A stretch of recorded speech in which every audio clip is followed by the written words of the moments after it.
many times have I heard from Shaykh Zulfikar? He used to say to us that the mind will always generate bad thoughts.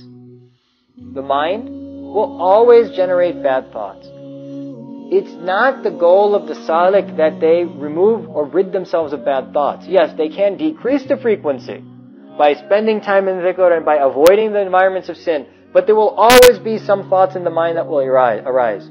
Your job is not to completely eradicate those thoughts. Your job is to be a traffic cop, a policeman at an intersection. What do? They make sure that the traffic keeps moving and it doesn't pile up. So that when a bad thought comes into the mind, your job is to then remove it immediately with la hawla wa la quwwata illa billah, or by making some sort of dhikr, etc. But the idea is that you move these things along, move along. Don't let it take hold, because once it takes hold, it'll plant itself and it'll be very difficult to remove. So we have to be very careful that when we come into those environments, we don't let these things plant. We get them out of our mind. We don't ruminate on them. We don't sit and reflect on them and plan and plot that, if I was this and if I was that and I was with this person and I was with that, then I'd be like that. Once these thoughts start spinning in the mind, then the mind takes it to a level far beyond where it probably will ever be.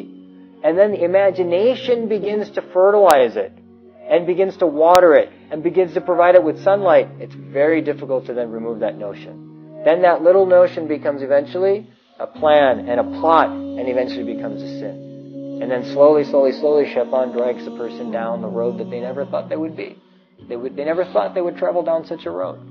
A person should recognize that once these things take hold, they are very difficult to eradicate. A person should be cognizant that the moment these types of situations arise, they should go and seek assistance then. It's so much easier to remove that weed than trying to remove a tree. Now how is the teacher then going to remove that tree?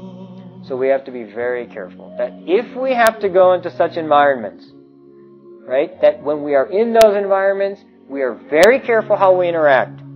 We are totally cognizant of the possibility at any moment of catching a spiritual malady. And then, when we are out of that environment, we make istighfar, tawbah, come to the masjid, wash away the effects, put time into dhikr, so that we remove the possibility of that ever taking hold in our heart.